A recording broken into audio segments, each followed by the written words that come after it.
Bonjour à tous et bienvenue dans ce nouveau numéro de 7 jours en France. L'actualité a été marquée cette semaine par la conférence de presse de rentrée de François Hollande. Une rentrée délicate entre l'annonce de nouvelles mesures en faveur des entreprises et les révélations sur sa vie privée. Nous reviendrons également sur les nouveaux chiffres de l'INSEE. Nous sommes en ce début d'année 66 millions de Français. Le nombre de naissances, lui, est en baisse avec un peu moins de 2 enfants par femme. Et puis un nouveau témoignage concernant la disparition du militant communiste Maurice Audin. Il aurait bien été tué en Algérie par l'armée française dans les années 50. C'est ce qu'a indiqué le général Ossarès à un journaliste avant de mourir. Nous voici devant l'Elysée où François Hollande a tenu mardi dernier sa conférence de presse de rentrée. 600 journalistes accrédités, près de 2h30 de questions-réponses et plusieurs annonces concernant principalement les entreprises. Le président français souhaite alléger le coût du travail et mettre en place un pacte de responsabilité. Un virage social-libéral, selon certains. François Hollande est surtout venu parler économie aux Français. Le chef de l'État a détaillé son fameux pacte de responsabilité, annoncé lors de ses vœux. Je fixe un nouvel objectif. C'est que d'ici 2017, pour les entreprises et pour les travailleurs indépendants, ce soit la fin des cotisations familiales. Ça représente 30 milliards d'euros de charges. Fini les cotisations familiales à la charge des patrons. Le MEDEF, le syndicat patronal, se félicite de cette initiative. Je trouve ça plutôt bien sur le discours et je salue le mouvement vers l'emploi et donc vers l'entreprise et donc vers la compétitivité d'entreprise et donc vers la compétitivité du terreau France qu'il faut absolument mener. Mais dans cette PME de 48 salariés, leader en France de la fabrication de drapeaux publicitaires, les annonces de François Hollande n'ont pas totalement convaincu. Ça va dans le bon sens. Est-ce que ce sera suffisant? Je ne sais pas. Est-ce que ce sera suffisamment rapide dans le temps? Je ne crois pas. C'est maintenant qu'on a besoin de décisions concrètes. Dans cette entreprise familiale aussi, où on produit des forêts exportées dans une 50aine de pays, la fin des cotisations familiales pour 2017 est plutôt bien accueillie par les deux dirigeants. Mais en contrepartie, le président de la République a réclamé des embauches difficiles à mettre en place. C'est pas moins de charges contre des embauches, c'est moins de charges pour avoir plus de commandes. Et là, on peut parler d'embauche. Il n'y a pas de raison d'embaucher s'il n'y a pas plus de travail. Alors, est-ce que cette mesure est suffisante pour déclencher plus de commandes? Avoir un impact, un effort de 2, 3, 4%, peu importe le chiffre, ne nous permettra pas directement de décrocher de nouveaux marchés, de développer rapidement l'entreprise. Les salariés, eux aussi, sont sceptiques, mais pas forcément pour les mêmes raisons. Ils ont l'impression d'avoir été oubliés. Je ne sais pas si on peut dire déçu, mais oui, peut-être un petit peu quand même, parce que peut-être qu'on attendait un petit peu plus, surtout des promesses concrètes, quelque chose qu'on puisse vérifier. Il ne parle que des entreprises. Il a carrément boycotté tous les salariés des entreprises et actuellement les problèmes de chômage et de licenciement massif. Reste maintenant à savoir comment le gouvernement va compenser ces allègements de charges. Patrons et salariés attendent d'en savoir plus. Après son lancement le 21 janvier, ce pacte de responsabilité sera discuté avec les partenaires sociaux, suivi très vite avant la fin du mois des assises de la fiscalité des entreprises. Au cours de sa conférence de presse, François Hollande a également été confronté aux questions des journalistes concernant sa vie privée. Car depuis les révélations du magazine Closer qui lui prête une liaison avec l'actrice Julie Gaillet, certains s'interrogent. Valérie Trierweiler est-elle toujours la première dame de France? Le président a promis des clarifications dans les semaines à venir. Une chose est sûre, le statut de première dame en France, lui, n'a en fait aucune existence légale. Dès le jour de l'investiture de François Hollande, Valérie Trierweiler peine à trouver ses marques. Elle-même n'arrive pas à définir son statut. On dit que première dame, c'est pas tellement une formule qui vous convient. Est-ce que vous avez une idée de la façon dont on voudrait vous appeler? Et c'est vrai que c'est un terme qui n'est peut-être pas adapté à la fonction en France. Et pour cause, officiellement, le statut de première dame n'existe pas. Rien dans la Constitution ni aucun autre texte, mais un rôle officieux. À ce titre, comme Carla Bruni-Sarkozy, Valérie Trierweiler bénéficie d'un bureau situé dans l'aile est du palais de l'Élysée. C'est ici qu'elle travaille, entourée d'une équipe.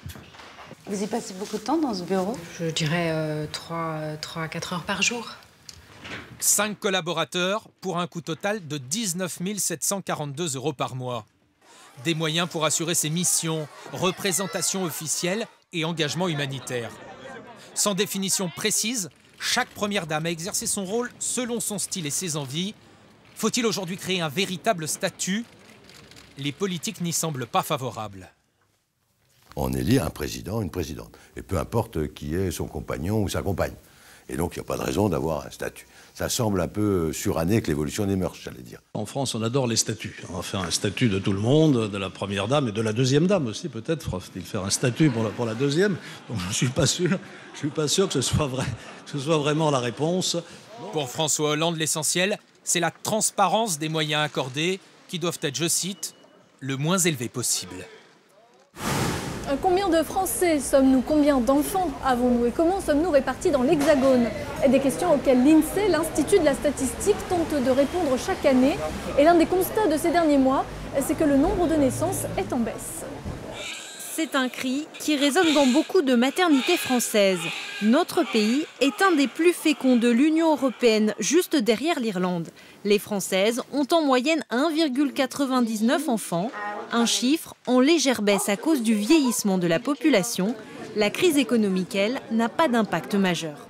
Laissez passer les enfants, s'il vous plaît. En France, on a quand même énormément d'aides qui nous permettent d'avoir des enfants plus facilement qu'ailleurs. On a des congés maternité, on a des allocations familiales. Ça, c'est quand même des coups de pouce qui ne sont pas négligeables.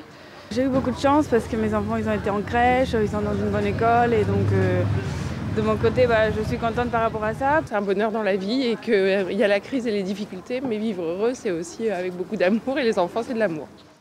Et décidément, les Françaises accumulent les records. Née en 2011, une femme vivra jusqu'à 85 ans en moyenne. C'est l'espérance de vie la plus élevée d'Europe. Les Français, eux, ne sont qu'à la 6e place. Les femmes sont bien suivies médicalement, notamment lors de leur grossesse, et ça a pu expliquer qu'elles aient bénéficié plus tôt que les hommes de certains progrès. À 60 ans, nous sommes champions toutes catégories. Femmes et hommes ont la plus longue espérance de vie d'Europe. Les Françaises sont devant l'Espagne et l'Italie. Les Français devant l'Italie et l'Espagne. Chacun a son secret de longévité.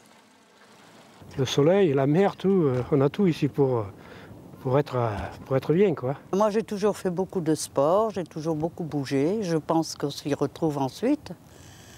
Et vous regardez déjà le cadre dans lequel on est, et puis la qualité de vie qui est à la grande monte, à tout point de vue. Ça maintient jeune, ça? Bien sûr, ça maintient jeune. La France compte désormais 66 millions d'habitants. C'est le 2e pays le plus peuplé d'Europe, derrière l'Allemagne. Nous nous trouvons sur la place Maurice-Audin à Paris. Elle a été inaugurée il y a 10 ans en hommage au militant communiste et partisan de l'indépendance de l'Algérie, Maurice Audin.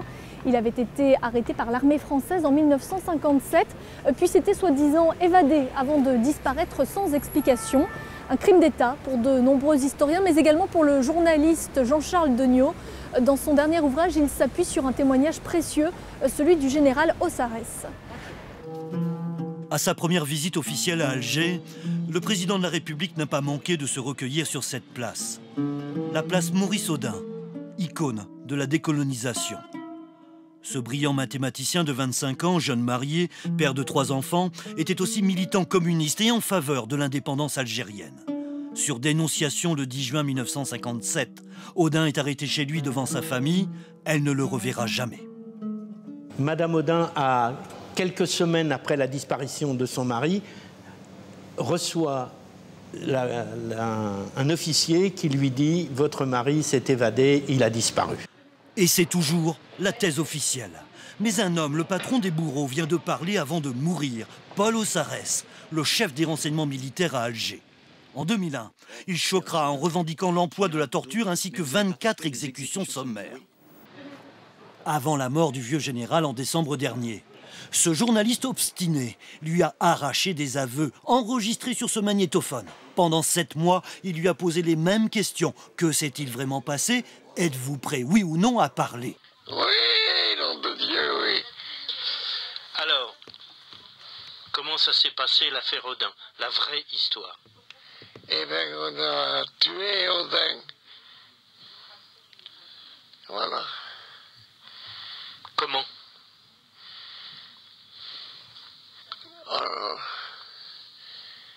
On l'a tué au couteau.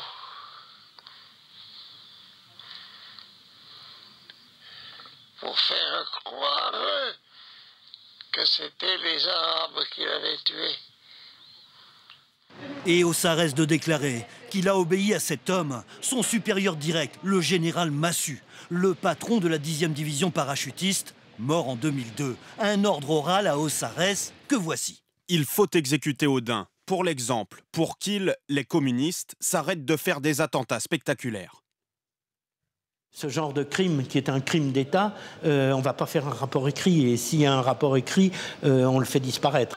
Mais pourquoi Haut-Sarrès, à 95 ans, dans cette maison, a-t-il soulagé sa conscience? À cause de cette dame, sa seconde épouse, Elvire Haut-Sarrès, qui par compassion a soutenu le droit de savoir de la veuve de Maurice Audin en mettant son mari au pied du mur. Il y a une dizaine d'années, je me suis rendu compte que Madame Audin, il faudrait quand même qu'elle sache. Le général, je l'ai pris méchamment. J'ai dit maintenant, je veux que ça s'arrête maintenant, parce que ça suffit. Maintenant, je veux que tu parles de ce sens-là. Là, je me fâche, mais alors, ce sera. Et il a eu un peu peur de moi. Et alors, voilà, il a parlé. Qui a donné le coup de couteau à Maurice Audin? Selon les aveux et 2 autres témoins, c'est un officier de l'armée française toujours en vie et vivant en France qui a tué. Ultime révélation du livre. La dépouille du mathématicien reposerait encore en Algérie, dans une fosse commune creusée par les parachutistes et où le corps de Maurice Audin serait enterré depuis 56 ans, quelque part dans cette banlieue d'Alger. Et c'est la fin de cette émission. Vous pouvez la retrouver sur notre site internet france24.com. À la semaine prochaine.